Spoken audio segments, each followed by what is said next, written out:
Okay, let's get into the message. Love you all so much. Again, I am Michael T. Smith. This is the Church of, and here's our message for Sunday, May 11th, 2025. We're talking about our supernatural story, and each of us having a story, a life story, right? What about your story? But then in the middle of that, this supernatural component. We've been really dealing with the internal narrative for the first part of this series, trying to adjust this track that runs, trying to correct that track and maybe add a companion track that hopefully we can up the volume on or increase the volume on the counter track. First of all, telling you simply, dropping this into the stream that your life is not cursed, that you are not cursed. A second thing, this track that runs this internal narrative, pushing back on that to simply say you cannot justify your entire life, so to stop trying. Thirdly, you're likely already great, right? Already great enough. We pushed back on that, and last week we dealt with the idea that happiness is elusive, sadness is abiding and chronic, but joy is an ever-present surprise. But now we're going to shift gears now from the internal to the external story, and I want you to kind of track with me today as we get into this, and I believe this is going to bless you. I told you last week I had two beautiful thoughts to introduce into your soul's journey, and today I'm going to introduce the second of those thoughts. Somebody said, I think you're on part 17. I was talking to my dad, part 17, now I guess this may be part 18, I don't know what we're on now, of what about your funeral? He said, you ever going to break them down and title them? Yes, when I'm done, I'll go through and see what parts ended where to get to it, but for now, it's just part 17. I think it's going to be till about part 20, but we're getting to the good stuff now, so really dial in. So E, right, your supernatural story. We've done thoughts A, B, C, and D. Here's thought E, and you can track it in your notes. Mystical experiences matter. Thought E, mystical experiences matter. We're talking about your story. We're talking about your life story. We're talking about your funeral, the end of your life, reverse engineering to your present life. And what about this? What about the end? How can I guide and set a tack, right, in the present towards the end that I'd like to know and be known as? And it comes with this thought in your story. Mystical experiences matter, and I can even say it this way: mystical encounters matter. Mystical experiences, mystical encounters, they matter. Somebody said, well, how do you define a mystical experience? How do you define a mystical encounter? And we're going to be talking about that in today's message. I start with this.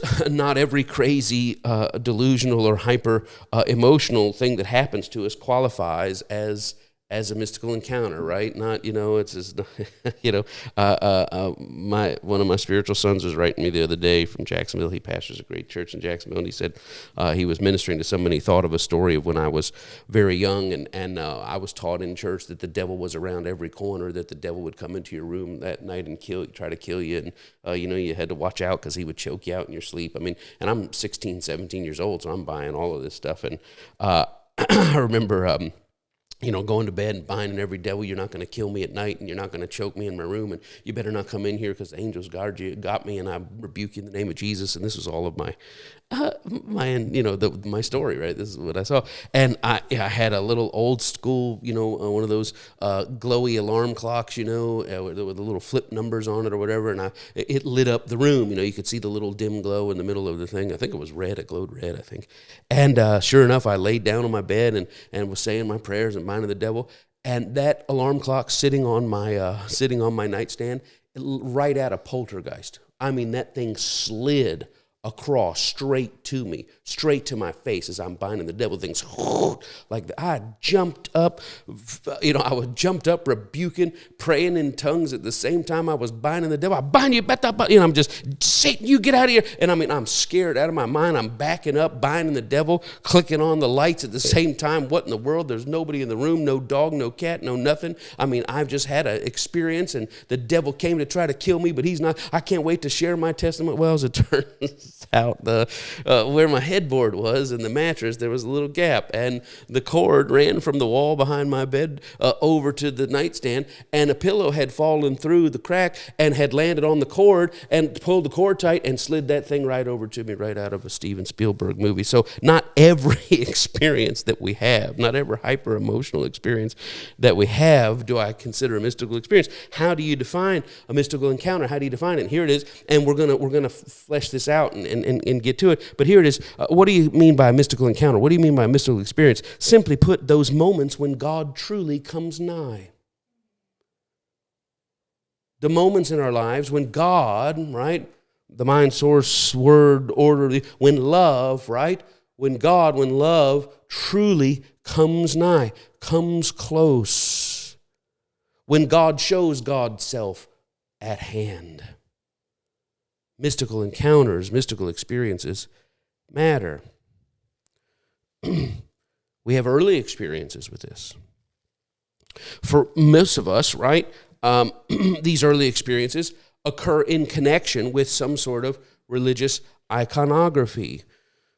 We can be in temple, we can be in shul, we can be in mosque, we can be in army, we can be in, we probably weren't army when we were little, but may have had a half day, but we could be in church, vacation Bible school, some sort of religious iconography. Even driving down the highway and seeing the big, Joseph Smith towering over the city. Sometimes with religious iconography, or sometimes, religious stories. You have the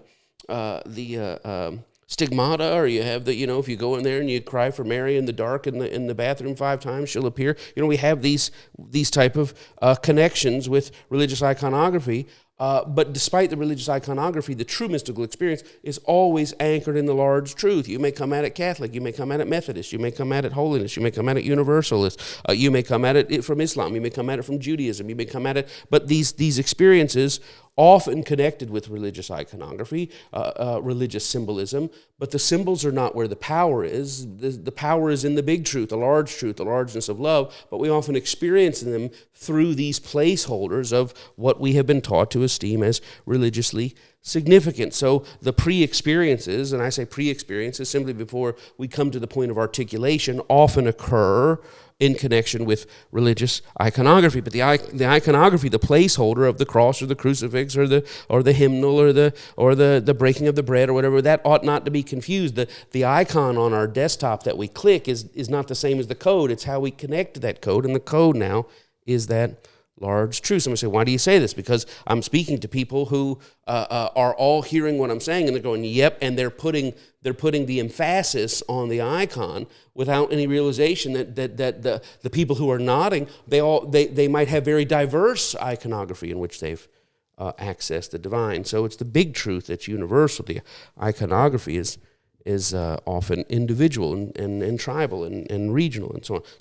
So we primarily experience these in childhood and adolescence. That's when a lot of times that we can look back in our lives and say we sensed God truly coming nigh. Often before our weaponized religious conditioning has set in and set us at war with ourselves, right? So we as children can very easily experience a contact with the divine. We can very easily can tune in when God comes truly nigh. And one of the reasons we're able to do that is it happens to us before our religious conditioning, our weaponized religious conditioning, steps in and puts us at war. At war what? Well, at war with the world, right? I mean, I was just in a Catholic church. I was in a Methodist church. I was in a Baptist church, and I felt God come nigh. I was at Vacation Bible School. I didn't even go to church, and somebody invited me to Methodist. Or I grew up Jewish, and somebody invited me to their house, and I felt something. And then we grow up, though, and we learn, well, these are good, and these are bad, and these are our side, and these are theirs, and we're at war with the world. We're at war with ourselves in the world. That's what false religion does. False conditional transactional religion says we're on the good side and they are on the bad side, setting us at war with the world. And it says these parts of us are on the good side, these parts of us on the bad side, setting us at war with ourselves. But the true mystical experience, the initial, the early, almost the pre-experiences, often during childhood and adolescence. They occur in mosques, in temples, in synagogues. They occur in pilgrimages. They occur in meditations. Here's where they occur at summer camp. Song circles, right? Morning is broken. We used to gather in the morning at my camp. Man, it was a hippie camp, and man, it was make love, not war, and they live off the land, and falafels, and whole wheat bread, and no desserts, and fire circles and and late night chanting and all this other kind of stuff. But man, we'd circle up in the morning. We'd sing Cat Stevens, "Morning has broken like the first morning. Blackbird has spoken like the first bird. Praise for the singing, praise for the morning, praise for them springing fresh from the world." And I sensed in that camp song, "Circle, God coming nigh." An evening, right? We would sing, we would close out in a circle right before twilight. The little ones had to go to bed. The middle ones could stay up a little longer. And we would gather for a good night circle in the quad, and the crush of the quickcrete, the little rocks under the feet. And, you got your Birkenstocks on and your Tevas on, man. And you got your little headscarf on, and you're there, and it's a circle. And the camp leader, she would start out with, "Day is done," and everybody, "Gone the sun," right? "From the hills, from the lake, from the skies, all is well, safely rest." And we would conclude it every night with, "God is nigh." And I remember being 10 years old, sensing that closeness, that mystical encounter, that there's something there, there's something that transcends. So it doesn't have to only happen in religious iconography. It can happen in a can song. A lot of times, this sense of God nigh, these mystical encounters, God coming truly nigh, it can happen with music. Music when we're riding alone and we sense God is nigh. It doesn't even have to be church music, right? It's just music, right? Music in a group. Music in a group, riding in a car, singing together, being in a soccer, in a football game, singing to chanting together. I'm even thinking it around. We used to do these rounds. One man went to mow a meadow, right? And somebody's on this one. "Don't throw your trash on my backyard. My backyard's full." And fish and chips and vinegar. And man, that last one ends out. And there's a mystical element to that. First, you take the peanuts and you crunch them. You got the peanut butter and jelly. And I said, "Do you remember singing that song the other night?" And she was the and jelly. And I said, peanut butter. She said, "And jelly." So there's just something to that. A silent car ride at sunset. You can be 5, 6, 7 years old and the car is quiet, and you just look out at that magic hour and you sense what? What is that transcendent feeling? I call that a mystical encounter. I call that a mystical experience. I call that God truly coming nigh, occurring completely outside the context of weaponized false religion. At 7 years old, going to my mother was made to go to church when she was little. She turned 18. She said, "You never go back again." She used to say, "I spent the first 18 years of my life being made to go to church, the next 18 refusing to go." But a friend of mine invited me. I had never been to church, invited me to this vacation Bible school. I didn't even know what that was. I was 7 years old at the time. We got through the week. We did coloring sheets of Jesus, and we did activities, and we did this, and he healed the people, and he fed the people, and all this. And the nice lady said at the end, "Well,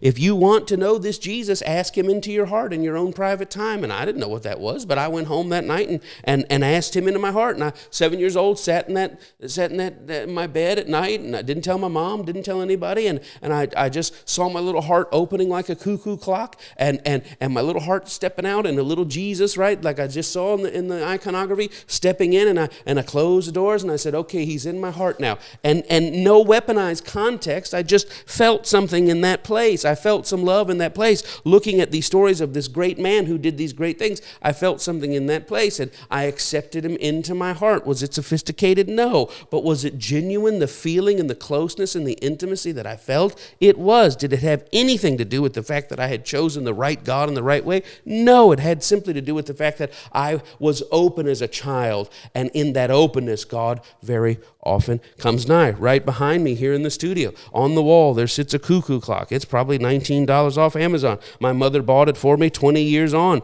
Probably 30 years on after that experience. I got it, and I know what it is. It's cheap. It's plastic. It's always about 20 minutes behind, but you'll hear that thing woo, woo, woo, woo, in the middle of the night, and you know what that is? It's a symbol of that pure encounter. That encounter didn't set me at war with the world. It didn't set me at war with myself. It was just that I had sensed the transcendent, the divine, God, love, the large truth, and I contacted it in this pre-experience. These things matter. This is part of your and my supernatural story.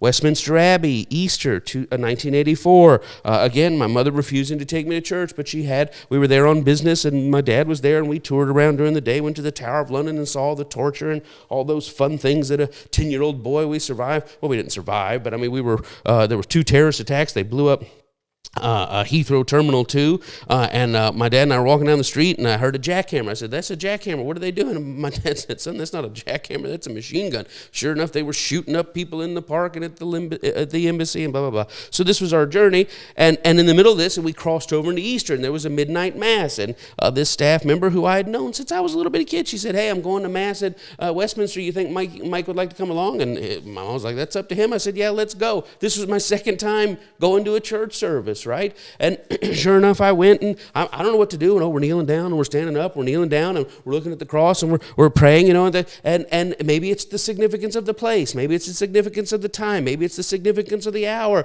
But I remember distinctly feeling something there. I walked out of that place, exit through the gift shop. You know the old tale from Banksy. You exit through the gift shop, and I said, "I'm going to get something," and I bought a little silver cross, and I held that silver cross. And were you a Christian? I think I was a Christian, not in the weaponized at war with the world, the false way that we're taught and is taught on all over the world today. But as a child, I had connected with this love, this calling, this mystical encounter. It had transformed me. Connie talks about being a little girl in church and hearing the eagle's wings, take me up on eagle's wings, vowing even at that time to be a nun. And did she understand Christ in the way she would come to later understand in her 20s, got born again, and the devil and the hell and the sinner, and I was just no, that's not what she had. She had a closeness to God. She had a nun, great aunt for a nun, who was about as close to God as you could imagine, just a sweet lady, and she just felt like love. And Connie says, "This is what I want to be, and Lord, make me an instrument of your peace." And somebody said, "Well, did you understand that all unbelievers perish and everybody's going to go in the lake of fire?" I asked her that. She said, "I didn't even think about that. I just know that I felt something." There it is, the mystical encounter. I just knew that I sensed something. I have a Jewish friend that I did business with, and he told me one time, he knew I was a pastor. This is many moons ago. And he said, "You know, Pastor," he said, "the closest I've ever felt God in my life." I said, "No, when was that?" He said, "I was walking through Kyiv in Ukraine on a Christmas Eve, and we were walking after doing some meetings, and we had been out and things, and Christmas Eve, and I heard singing in a church, and I just stuck my head in this, Orthodox church." And he said, "I just stepped in the back," and he said, "I tell you, I'd gone through my bar mitzvah, I'd gone through all that." He said, "The closest I ever felt God in the world was in this Orthodox Christian church." And he said, "I didn't convert to Christianity." He said, "I just walked in and I knew something was there." This is the experience that transcends those religious boundaries. My neighbors behind me at the Feast of Sukkot, the joy and celebration, and they sing. The guy told me, I first met him, I said, "Hi, I'm your neighbor," and he said, "Yeah." He said, "Man, we're moving east, we're getting set up here." He said, "It's going to be a little loud." And I thought, man, I've been around loud. Man, it was 2, 3, 4 in the hello, hi, and I mean, and he wrote that. He said, "Sorry if it got loud last night." I said, "No, I could feel something in the joy. I could sense something in the celebration." Right? Thank God it's Friday. No, not in my neighborhood. It's thank Hashem. It's Shabbos, right? The candle lighting. Baruch atah Adonai Eloheinu. I mean, this is the beauty of that. Somebody says, "I don't even understand what they're saying. I can't understand you," right? It doesn't matter. But even in a language that's not ours, we can sense the divinity to it, right? The Adhan, as a prayer is called. I remember being in Abuja, Nigeria, and on one end, the largest state church, on the other end of the mall is the largest state mosque. And I remember walking, and you hear the call to prayer, and that beautiful, holy, melodic summoning, and I mean being there, and millions of people falling to their knees right in the street in prayer, and you sense God is nigh. The Fatiha, right? If you've ever seen Malcolm X, and at the end where he prays in the mosque, and you hear that language, and you hear the beauty, and you say, "Well, I don't really understand any word there except amen." That's a universal word. I don't really understand. But if you see the sincerity of the faith, and you hear the beauty of the heart lifting, you can sense, if weaponized religion gives you permission to sense, Somebody says, I don't find either of those things beautiful. I'm offended that you would even say the Muslim call to prayer, or the Jewish candle lighting. I'm ashamed that you would even say that. We've been taught that those are demonic. Of course, you remember when President Obama, peace be unto him, said that he found it one of the Muslim call to prayer, the Adhan, to be one of the most beautiful things in the world. And of course, everybody in our church was like, "Oh, we knew he's the devil when we hired him." Of course, and that's because we've been religiously and politically conditioned to fear and condemn. So it's not that God isn't there. It's not that God isn't nigh. It's just that we've been trained to push that away.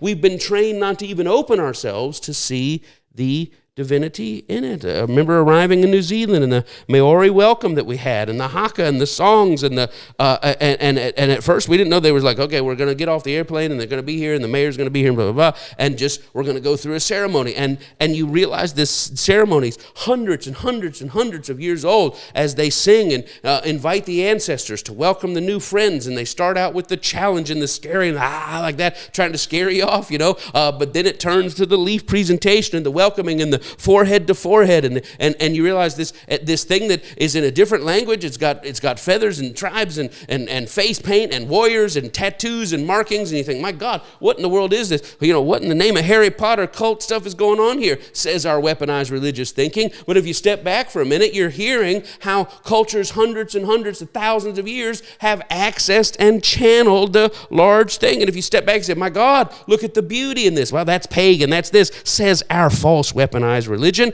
But truly God and the mystical encounter and the closeness of God, from naturalist religions to indigenous, all we have is Judaism and Christianity and Islam, indigenous religions with better marketing, right?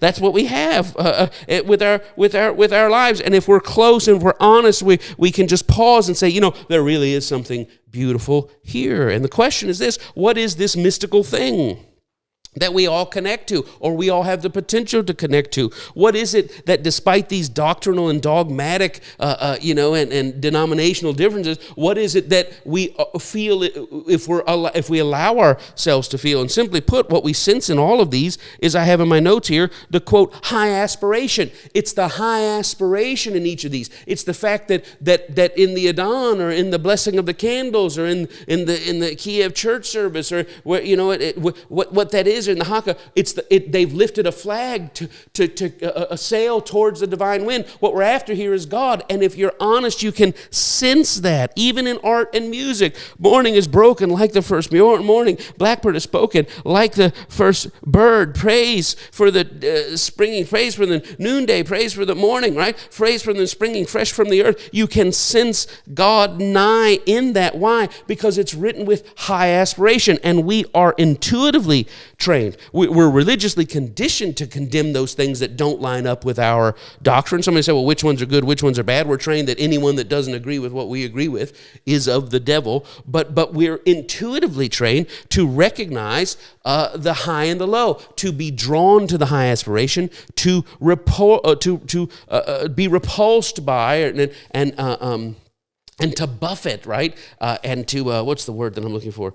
To be repulsed by, and to rebuke and to resist the low. But the problem is, sometimes we're falsely trained that we'll allow the high to be in our presence but condemn it as low, or we'll have the low music and things that are intended to dehumanize, intended to devalue. We'll allow the low in our presence and rock with it and feel it and connect to it, while repulsing and rebuking and repudiating the high in our presence, because our doctrine says, well, that can't be God because it doesn't line up with our book or what our pastor says. I hope you're hearing what I'm saying to you today. But your story, your funeral, your life story has got to have a supernatural element. And I'm asking you to pause for a minute and just consider your own experience, your own encounters when God came nigh.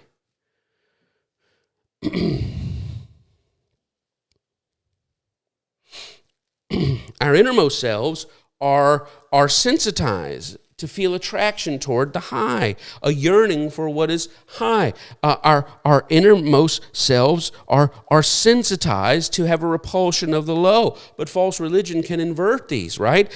Societal desensitization. We can get desensitized to that which is violent and dehumanizing and say, oh, I'm perfectly at peace to this, while we've inverted our spirit to say, oh, well, they're Jewish, I can't recognize anything. They're Muslim, there can't be anything in there for me. So we'll sit among the low because we've been desensitized to that which is corrupt, and we'll repulse or be repulsed by the high because our false religion. This is a terrible way to live.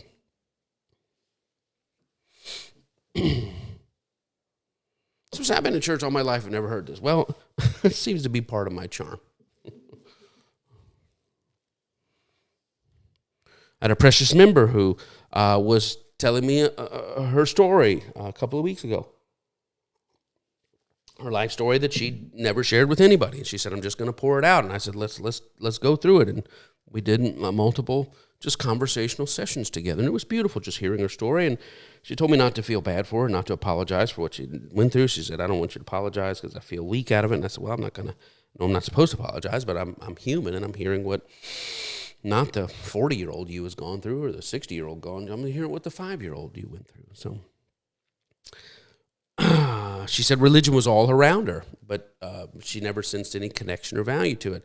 But then in her teens, got a Bible, opened it up, and was really at the end of her rope just from some abuse and some things like that. And she said, God, if you're there, I need you. Because she had a grandmother that was religious and a mother who was at war with the grandmother over it, and, blah, blah, blah. And she said, God, if you're real, and it popped open to Psalm 40. I waited patiently for the Lord. He inclined and heard my cry. He picked me up out of the miry clay and set my feet upon a rock, and I will sing a new song. And this woman said, I opened that and I knew that God saw me and God heard me. I connected to it. And what was powerful was not just what she was telling me, but when I tell you, she had been very calm throughout the hour of telling me her story. She got to this part and a flood of worshipful emotion, tears, sobbing, snot sobbing, of thinking about when God came nigh as a desperate, isolated teenager, too old, too far grown and experienced to be ever a kid again, far too young to have the adult world thrust upon her. And in the middle of that, not knowing anything, just went and got a Bible, opened it, and said, if you're out there, speak to me. And to find God had reached into her bedroom and set her up out of the miry clay and on a rock. And her recollection of it flooded like a fire hydrant coming out of a straw. And she broke over in the session. And we just paused for 2, 3, 4 minutes of sobbing and gratitude and thanking you. Now keep in mind you, her born again experience would be another 14 years later that she would be set at war with the world and with herself. She didn't have a born again experience. She didn't have do you confess Jesus, believe in your heart, you're going to heaven, everybody else going to hell, but only if you mean business, blah, blah, blah, sign here, initial here, we'll get the rest of the pay. That's not the experience she had. She called out to the largeness of God, and it wasn't just the words. It could have honestly been a Hallmark card. It doesn't matter, but love saw her and met her there. And now here, 40 years on, recalling the experience, the closeness of God of that mystical encounter is as real today. More real, in fact, than how she would later be weaponized in false religion. So the next category for most of us, right, is this conversion experience. We have a pre-experience and then we have a conversion experience. Despite our deliverance in this modern day, and my God, I hope every time you tune in here, you're getting delivered from false and weaponized religion. Conditional religion that says, you're with God if, and you're with God when, and you're only with God until, and everybody who doesn't do it our way isn't with God, and you'll be paying for that with fire. That you got to get out of that. You got to get out of that. If you take hell out of your Christianity and your Christianity reduces to zero, I say you have no Christianity at all. But we'll maybe get into that some other time. Despite my present deliverance from weaponized religion, I do not think it wise for you to completely discount the experiences associated with our entree into transactional religion. I look back now and I say, my God, I spent 3 decades in false religion, believing and preaching false things, knowing intuitively this can't be the truth, but it's what the handbook said, so I got to do the employee handbook. And now that I have resisted, repudiated, rebuked, and removed myself from that, how do I go back and explain my born-again experience? Do I trash it all, or how do I hold on to it? And I think it is unwise to throw out the baby with the bathwater. For me, there is a very marked point in time in which God became real to me. I had those experiences in Vacation Bible School. I had those experiences at Westminster Abbey and other similar experiences, non-weaponized. But I do remember the day that my parents pulled me aside and said, we don't want you to go to hell. And I said, I don't want to go to hell. And they said, we want you to say this prayer. And I said, I want to say this prayer. And I got saved. It is marked October 28th, 1988. I have that there. I know that to be a real moment in my life.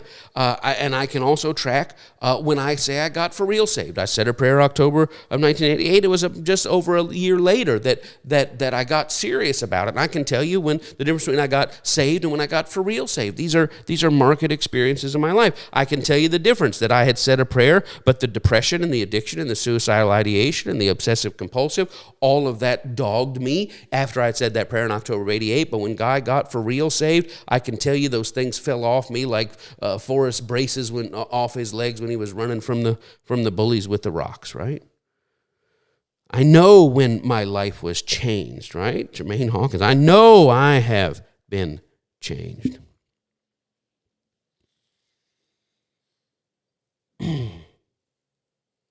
It is my feeling that the small truth of weaponized religion is at once a stepladder into the large truth, but also an impediment to viewing God. You know how I feel that I do I regret all my years in weaponized religion? No, it's made me whatever man I am today, good or bad. I think far more good than bad. I don't regret it, but my God, I regret the dullness of life in that false religion. But I will not throw out what I know, that when I open myself, even though I open myself in a weaponized context, that when I open myself to say, okay, God, I'll do it your way, that yieldedness to the higher aspiration, it wrought fruit in my life, even though I disagree with the narrative context in which I was taught to understand it. This is the testimony for most of us. And we have testimonies of powerful experiences before and after, who we were and how we changed, how we lived. Well, I used to be a drunkard and a smoker and a midnight toker, and I was all that stuff. Man, God changed my life. You don't know, I was a drinker. I was doing $1,000 a week in cocaine, and man, that snatched away. I mean, we have these very real things. How the openness to God was what was real. The framing of that we were right and everybody else was God's temporal and eternal enemies, that was the false part. But the transformative experience was real and lasting. I have that conversion experience. Maybe you have something similar.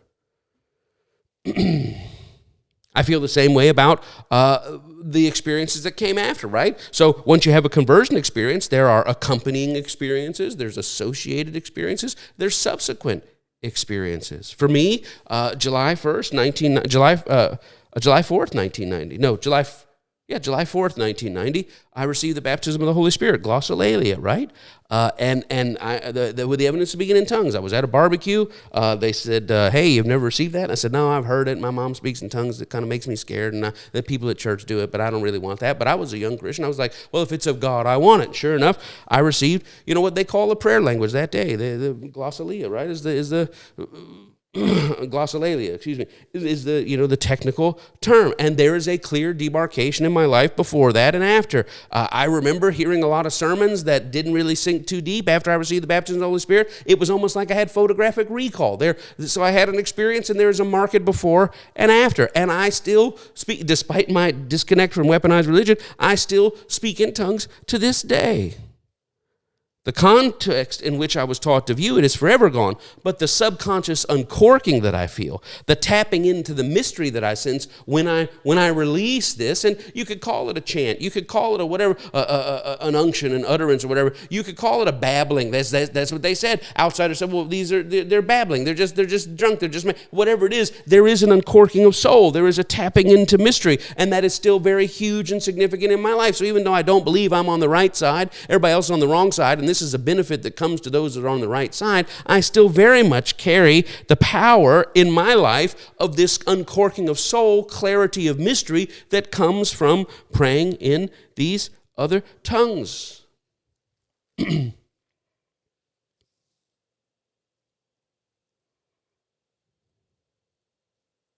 My mother had an experience like this.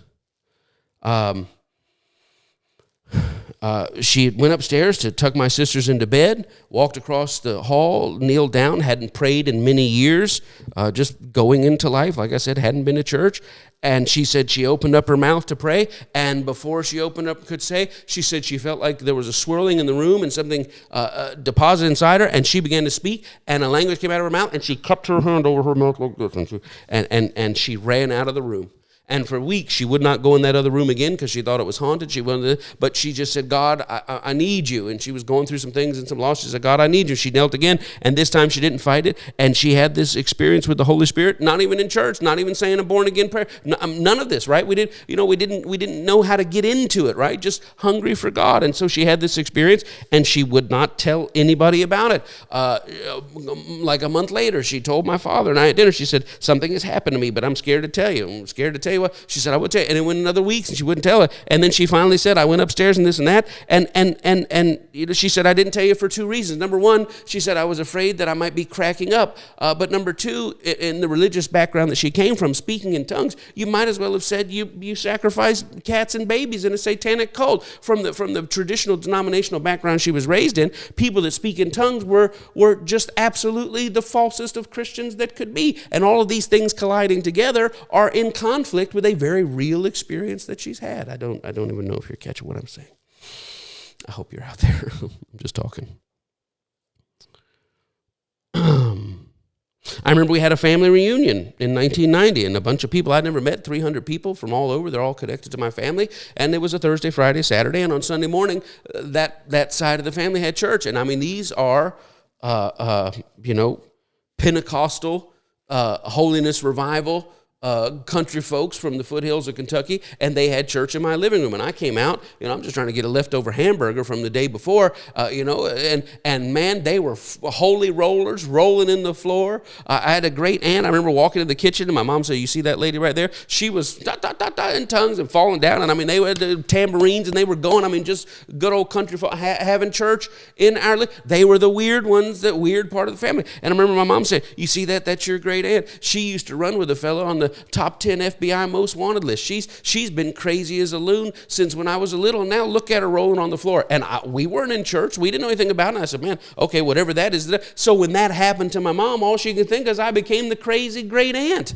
Right? I mean, so when she told us about it, and she said she's never going to do it again, never going to have anything to do with it again, and my mom had some people that she knew on her in her client list that were church people, and she said, hey, you're a church person, let me ask you this. She said, I had this, and I went up to the bedroom, and this thing happened, and the guy said, well, that's of the devil, that didn't come from God. She said, so I shut up about it until a little while longer. She's on business in Atlanta, and a prophet there, just this limousine driver turns around and points to her in the back seat and says, ma'am, why are you denying a gift God gave you? And there it is now. There's the rub. We have these encounters that change us, that transform us. Maybe they occur through this faith or that faith, or no faith or extra faith or whatever, or my denomination, your denomination, or maybe Judaism. But we have these encounters, and we may not be able to explain them, but we cannot deny the transformative experience and impact they have on our lives.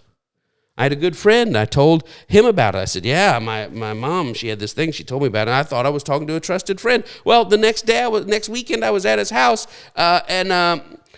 he introduced, I came over and I walked in and I saw his mom, and he says, Mom, Mike's here. He says his mom speaks in made up language. He said they go to Benny Hanna's church. They go to Benny Hanna's church, and his mom speaks in made up languages. But he said that to just kind of crack on me. I was like, golly, why'd you do it that way? Because I didn't know anything about it. I'm 16 years old. I don't know anything about this. But his mother her mother was a Catholic. This boy was not expecting his Catholic mother to say, she says, oh, Mike, your mom has the gift of tongues. Oh, that's so beautiful. I've heard of people with that. He was not expecting her to come that way. Why? Catholics aren't supposed to be involved in that. but here's the truth. There are a lot of people hidden in denominations that you don't think know anything about God, know anything about the Spirit. They know deeply about God and the Spirit. Spirit-filled Catholics, whole group of Spirit-filled Methodists had a secret society there in Jacksonville, Florida. They all wandered in my church. I said, where you been? We've been in a Methodist church. I said, okay, well, this is a little different. She said, no, that was the Methodist church, but that we went to, the prayer gathering we went to was full of the Spirit, right? Connie's mom, we found out years later, used to go to Catherine Kuhlman meetings back in the 60s and the 70s. The big holiness Pentecostal healing revival. She said, oh, I know all about that. Even Grandma Jay, my mom's mom, famous critic of anything Spirit-filled. I've come to find out she was raised in those sawdust revivals in Kentucky, walking miles to sit on the floor in the sawdust, on the stumps, watching the miracles. A healing broke out in her mouth. She had an infection in her mouth and a healing at a very young age there. And we were always told Grandma hates all that Pentecostal stuff. And come to find out she was raised in it. As a matter of fact, she said the only time she spoke in tongues, Grandma would tell me later on, she said, my grandfather was so distraught over the death of his mother, he collapsed in grief, and my grandmother held him on the ground. She said, Michael, what came out of me as I prayed over him was a language I've never heard before in my life. She'd tell me about a Hindu man. And woman that would walk. My grandmother would walk up and down the street, and she was always found herself walking by this Hindu couple, and she would, say hello to them and say, hi, blah, blah, blah, and she would greet them, and she would always tell them about, God bless you, and God loves you, and whatever, and, Grandma just was telling everybody about Jesus. She said one day, Mike, I was walking and came around the corner, he was on the ground having a heart attack. She said, I ran up there, the old woman was panicking, and the old man, and she said, somebody was calling 911. She said, I held this man in my arms, and she said, the language that came out of me, I don't even know what language it was, but I just held him and prayed over him. She said, the ambulance came and took him away. She said, 3 weeks later, I was out walking again, and this man came by me, and he's walking, big, tall man. He would never even speak, never even smile when we'd pass. She said, he reached his long arm into that pocket, pulled out a pocket New Testament, and was pointing at me saying, Jesu, Jesu, Jesu. So this woman who had condemned all things Spirit in our entire family, turns out she had her own relationship with the Spirit. Years later, when I was born again, years later, when I was serving God and preaching, I came down to my aunt's on a Sunday night. My grandmother was late. Where's Grandma? She's at church. It's Sunday night. Of course she's at church. She walked in, handed me the bulletin from the church. I looked at it. I said, well, Grandma, this is a Spirit-filled church. She said, well, Michael, they're Christians too.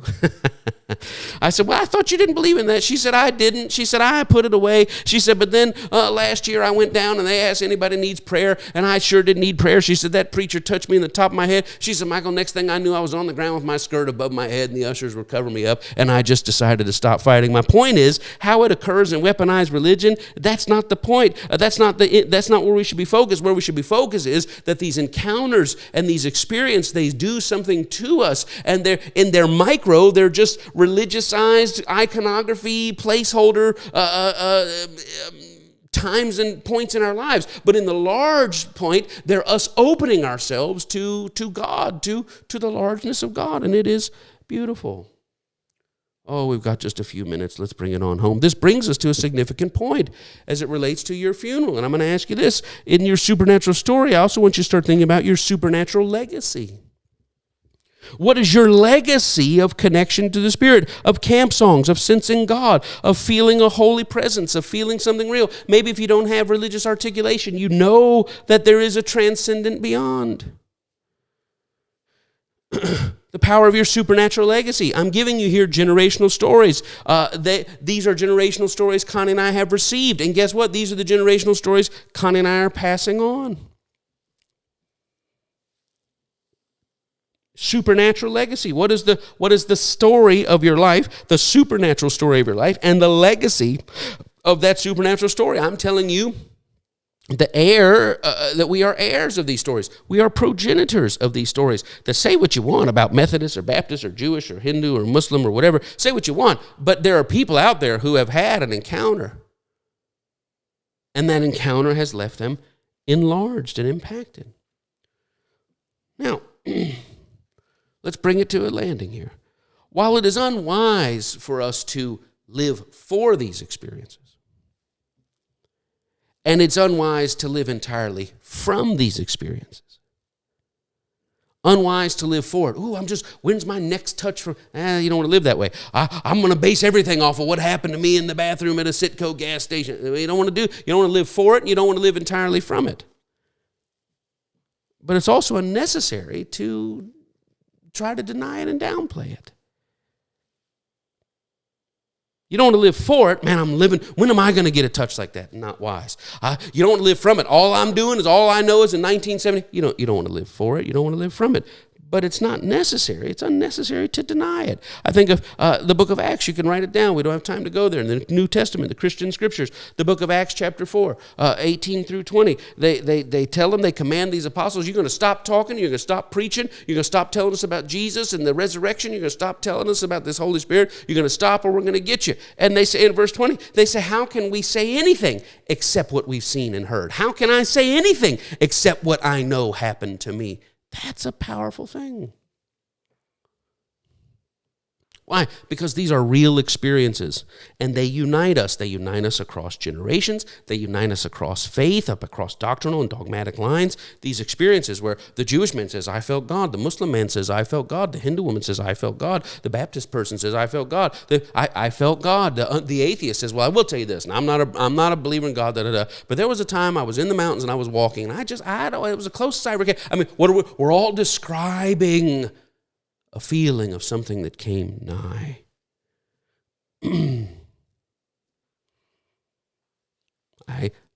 My experiences were real and transformative. Many of them are enduring. I will not waste my energy trying to make sense of them. I can only say that I understand their context and their meaning, and I have an appreciation for them today much larger than I had when I was first encountering them. I'll never forget, we were put out of our house by the fire department. Somebody had sprayed commercial-grade insecticide on a residence. My youngest sister had ingested it through her skin and turned blue and asphyxiated, and it was 911, and emergency, we almost lost her. Well, the EPA came, and they said the levels here are too high. We tested the soil and the water. No family can live. They condemned the house. Here's a certificate. Go live at a Red Roof Inn or whatever it is, and 6 of us in, one room. And I wish I could tell you that was the worst thing that had happened in the previous 12 months, but it was a dark hour, and I just remember splintering. I got so dark in my soul, and I want you to hear this now. There's a place in your soul that you kind of get, you're like in the light, and you're walking down, you look down that road, and you go, boy, there's like some shadows down there, and you go down that road, and you notice it's been a while since you've seen a street lamp. And you look back behind you, and there's barely light, and ahead it's dark, and there's this little thin line, like a little thin stanchion rope. And if I break through that line, I'm going to be down here. Let me backpedal out of this line. Let me just not even go through that. And you have to reel yourself in. You have to start walking back the other way towards those lights. But I was right there at that thread that I knew if I go one step further in my soul, I'm gonna crack up. It's not gonna be good.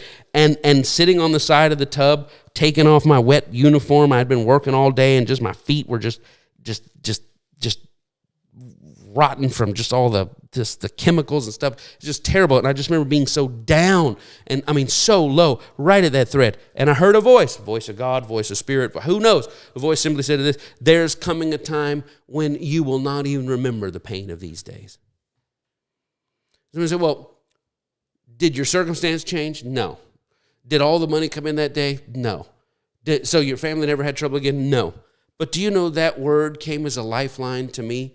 And I held on to it, and it was enough to sustain me until I got to a place in life and thought, boy, I can tell you factually what happened, but the associated pain and trauma of it are no longer there. Somebody said, well, what do you make of that? Well, I used to make of it because I served Jesus, and because I was on the right side, and because I wasn't a Muslim, and because I wasn't gay, and because I wasn't Jewish, and because I wasn't a Democrat, that God was with me, and God was with me and favored me. Well, that's how I used to understand it. Now I understand that God is universally available to all who call upon God, regardless of faith or no faith. The context in which I understand it now is changed, but the closeness and the rescue, the true salvific rescue it brought to my soul is still very much with me.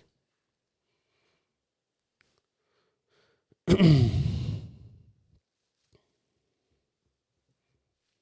I just don't have time to go. So I remember seeing an altar call, Benny Hinn, again, this is my third time referring to it. That's the first church, one of the first churches we went to in Orlando. After we had this, my family had this conversion experience, and we went to this church, and he called down. He says, if you're hurting today, I want to pray for you. And man, the thing flooded, and I remember looking up, and I just saw just the least of these. There were people just going through, and the spirit, soul, and body, and everything. You could just tell they were going through. And I remember praying, and he says, congregation, stretch your hands. And he says, if you have a prayer language, pray.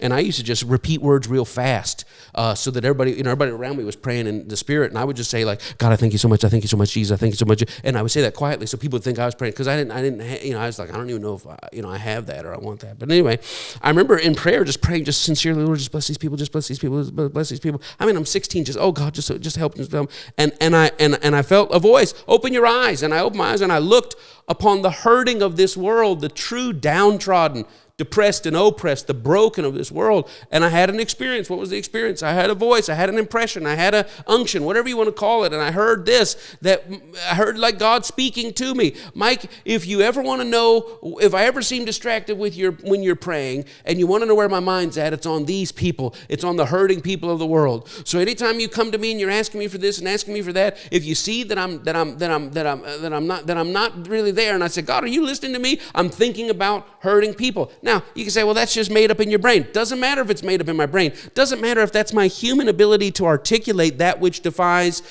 which I was absorbing but needed. It doesn't matter. What matters is the impact, because on the other side of that, I've never been the same. I've never been able to see my religion the same way, that if it didn't incorporate seeing and feeling the hurting people of the world, it wasn't true religion to me. And that's why in my church and in my preaching and when Connie and I built the church, it was all built about that. We still had the preaching, we still had the blessing, we still had all that, but we couldn't be anything Christian if we weren't weaving in thinking about those who were hurting. So this mystical encounter, was it God, was it not, was it on the right team, the wrong team? It doesn't matter. How it stretched me as a person is what matters. Galatians 5:22 and 23. The fruit, the produce, the outworking, the output of the spiritual encounter, the way you know that you were truly nigh God or God came nigh you, is that what you come out of it with is love and joy, and peace, patience, long-suffering, gentleness, kindness, meekness, faithfulness. You come out of it a transformed, a more temperate, compassionate person. That's the litmus test. How do I categorize? How do I evaluate? How do I measure the value of these mystical experiences? Did they bring me more closely to love, joy, peace in the world? When I came out and said, man, God just did something to me there, are my arms and heart around the world more largely than they were before? The fruit of the Spirit is not something we manufacture. It's how we measure the places that have changed us, the prayers and the progress in our lives. Have you made spiritual progress? How would I know? Where do you stand? Is your love, your joy, your peace, your long-suffering, your gentleness, your goodness, your faithfulness, your meekness, is it larger than it was before? The evidence of whether God truly came nigh is authenticated by the fruit. By the produce, not the working of an enlarged love or joy, but the produce of an enlarged love and joy. I remember my son at 6. We were at a convention. They give the altar call. My pastor was up preaching. He says, if you need to be born again, blah, blah, blah. We're all got our heads bowed and eyes closed. And my son's hand is shot up in the air. We're like, what is he doing? And then stand up and say this prayer. I'm like, what is he doing? He's 6. Let him do it, whatever. And again, he's a child. He's sensing something. We go out to dinner afterwards. This kid is Chatty Carl. This and that. He's the nicest to every waiter, nicest to every waitress, happiest chicken fingers he's ever had. He's talking to everybody at the restaurant. And it just what happened to this little boy? God came nigh. Now, how did it occur? You're going to hell. Everybody's going to hell. You got to be born again. All of which we now know to be false. That is false. But even through the false way, it opened him to something that was transcendent. So what do I want him to take away? Not, Mikey, you got saved and everybody else is going to hell. I don't want him to carry that forward these 12 years on. What I want him to carry forward is, I got close and I felt something.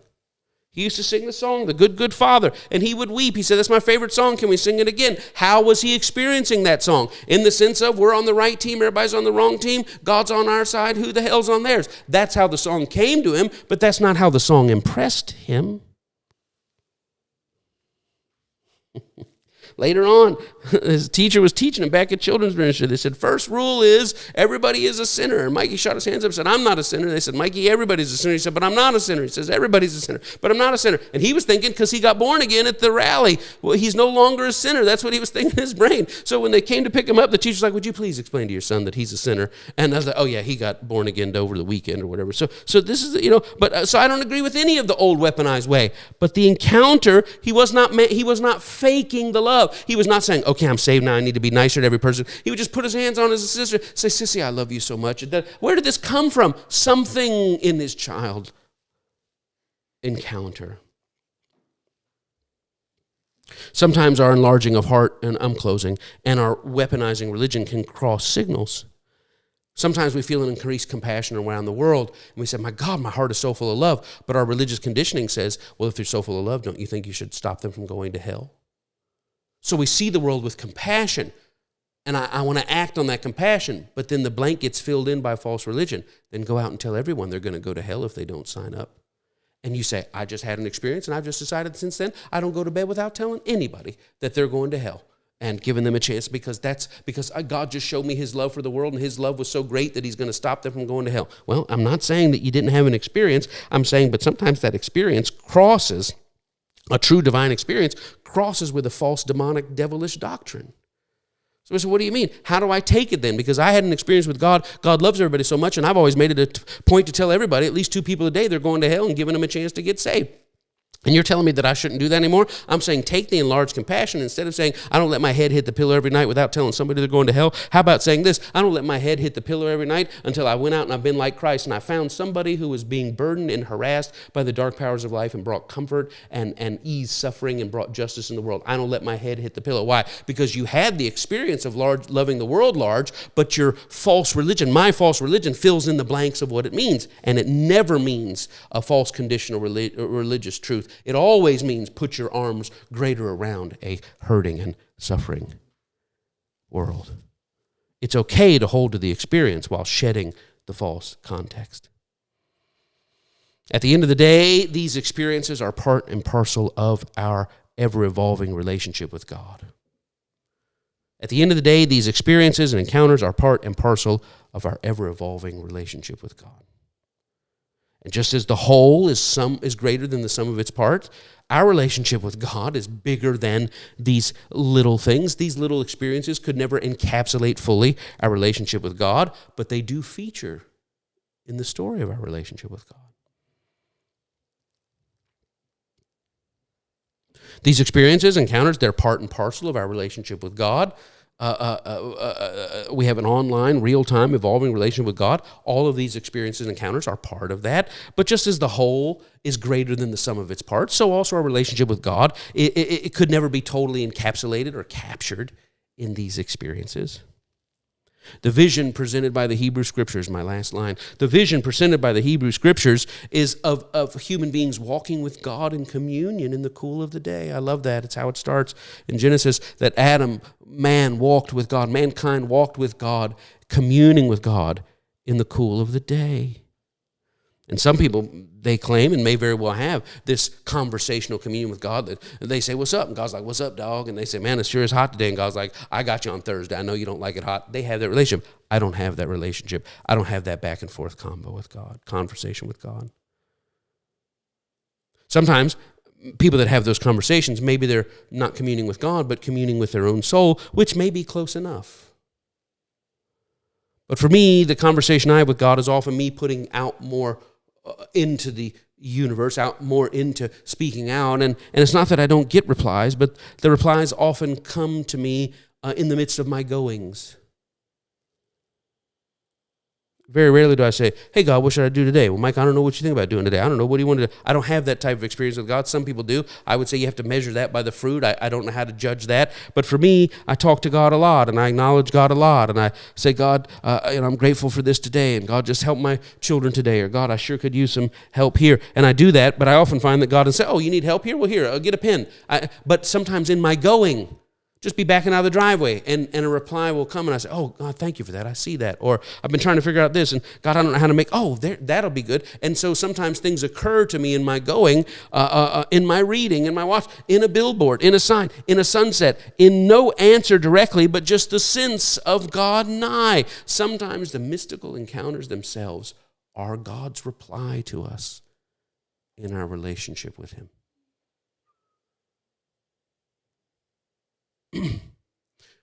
But this supernatural story and this supernatural legacy and this supernatural relationship, this is all feeding into. It's not defining who you are, but it's certainly contributing to the total of what your life is. And that's going to feed into who you are at the end of life and what you truly want to leave behind. And we'll pick up with that next week. Okay. So, listen, if this has been a blessing to you, if Connie and I and my family are ever a blessing to you, please consider being a blessing to us. I don't think that's inappropriate. So, my God, you're really helping me. Well, we appreciate being really helped. Oh, you just don't know what you do for me. Well, we would like to say to you, oh, you just don't know what you do for us. Pray for us, yes, but support us as well. It's a fitting completion of the circle. Secondly, most importantly, this is our church. We don't have a steeple. We don't have doors. We don't have building funds. We don't have this and that. We want you to take your tithes, your offerings, go out into the world, not to save a soul. There's no soul in need of saving. It's not the answer that we have wrong. It's the question. What do we want you to do?